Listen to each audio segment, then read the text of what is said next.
आप सभी ने अली बाबा और 40 चोर की कहानी तो ज़रूर सुनी होगी। इस पर काफ़ी सारे टीवी शोज़ और फिल्म बन चुकी हैं। इस कहानी में 40 चोरों ने एक गुफा में एक बहुत बड़ा खजाना छुपा रखा होता है। इस खजाने में सोने चांदी के सिक्के, हीरे जवाहरात और ढेर सारी कीमती चीज़ें होती हैं। कुछ ऐसा ही खजाना हमारे भारत देश की अलग अलग जगहों पर मौजूद है, जिसके बारे में मैं आपको आज बताने वाला हूँ। नंबर 1 पर आती है कृष्णा नदी का खजाना। दक्षिण भारत की प्रमुख नदी कृष्णा नदी के बारे में आप सभी ने अपनी ज्योग्राफी बुक में पढ़ा होगा। तो आपको पता होगा कि इस नदी के अंदर और उसके आसपास की जगहों में बेशकीमती खजाना छुपा होने की बात कही जाती है। दुनिया का सबसे मशहूर हीरा कोहिनूर भी यहीं से निकला था। आज भी यह कहा जाता है कि इस नदी में एक बड़ी संख्या में हीरे दबे हुए हैं। नंबर 2 पर आता है नादिर शाह का खजाना।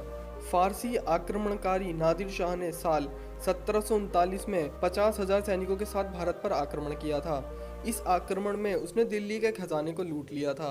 हमले में इतनी अधिक मात्रा में बेशकीमती संपत्ति लूटी गई थी कि अनुमान लगाना भी मुश्किल था, लेकिन उसी के सैनिकों ने उसे मौत के घाट उतार दिया। नादिर शाह के मरने के बाद ये खजाना अहमद शाह ने अपने कब्जे में ले लिया। कुछ समय बाद उसकी भी मौत हो गई। कहा जाता है कि उसने इस खजाने को काफी गुप्त जगह पर छुपा दिया। खजाने में शामिल पीकॉक थ्रोन नामक रत्न जड़ित सिंहासन वर्तमान में ईरान में मौजूद है। नंबर 3 पर आता है सोन भंडार की गुफा। ये गुफा बिहार के एक छोटे से शहर राजगीर में है। मगध सम्राट बिम्बिसार ने इस गुफा का निर्माण खजाना छुपाने के लिए ही करवाया था।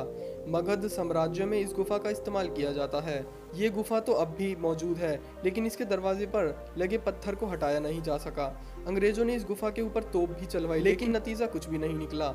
इस गुफा में मौजूद शंख लिपि में गुफा को खोलने के तरीके के बारे में लिखा हुआ है, लेकिन इसे आज तक पढ़ा नहीं जा सकता। नंबर 4 पर मौजूद है मीर उस्मान अली का खजाना। हैदराबाद के आखिरी निजाम और उस्मान अपने समय के सबसे धनी व्यक्ति थे। साल 1937 में प्रतिष्ठित टाइम मैगजीन ने उन्हें दुनिया का सबसे अमीर व्यक्ति भी बताया था। उन्होंने अपने शासनकाल में काफी धन संपत्ति जमा की थी। कहा जाता है कि किंग कोठी पैलेस के अंडरग्राउंड कमरे में उन्होंने अपनी सारी दौलत को छुपाया था। उन्होंने खजाने में बेशकीमती हीरे, जवाहरात, रूबी, नीलम जैसे बहुमूल्य रत्न भी छिपाए थे।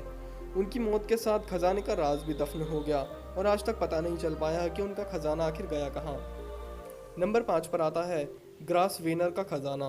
ब्रिटिश ईस्ट इंडिया कंपनी का सबसे बड़ा जहाज था ग्रासवेनर। ये जहाज मद्रास में बेशकीमती हीरे, तकरीबन 26 लाख सोने के सिक्के, मूर्तियां, बेशकीमती पन्ना, मणिक और अन्य रत्नों को लेकर 4 अगस्त 1782 को इंग्लैंड के लिए रवाना हुआ था, लेकिन दक्षिण अफ्रीका स्थित केप टाउन के पास ही समुद्र में डूब गया। बाद में इस जहाज के मलबे और खजाने का कुछ भाग तो मिला, लेकिन आज तक पूरे खजाने की खोज नहीं हो पाई है। नंबर 6 पर आता है अलवर का खजाना। राजा महाराजाओं और किलों के लिए मशहूर राजस्थान खजानों के लिए भी काफ़ी ज़्यादा मशहूर है। राजस्थान के अलवर में एक किले में आज भी खजाना होने की बात कही जाती है। कहते हैं मुगल सम्राट जहांगीर ने इस किले में अपनी संपत्ति का काफ़ी बड़ा हिस्सा छिपाया था। बेशकीमती खजाने में हीरों से बना हुआ एक बहुमूल्य कप भी था। इस खजाने को आज तक ढूंढा नहीं जा सका। नंबर 7 पर आता है जयपुर का खजाना। अलवर के साथ साथ जयपुर में भी खजाना छुपा होने की बात कही जाती है। अकबर के सेनापति मान सिंह प्रथम ने अफगान विजय के बाद लूटे गए खजाने को जयगढ़ किले में छुपाया था। इस खजाने की खोज आज तक नहीं हो पाई है। तो आपको क्या लगता है कि इन सारी बताई हुई जगहों में से कौन सी जगह में असली में खजाना छिपा हुआ है और किस जगह पर सबसे ज़्यादा खजाना होगा? मुझे कमेंट में ज़रूर बताना। और अगर आपको वीडियो अच्छी लगी हो तो प्लीज़ इस वीडियो को लाइक कर देना और चैनल को सब्सक्राइब करके बेल आइकन भी ज़रूर दबा देना, क्योंकि फ्यूचर में ऐसे ही इंटरेस्टिंग वीडियोस और आने वाली हैं।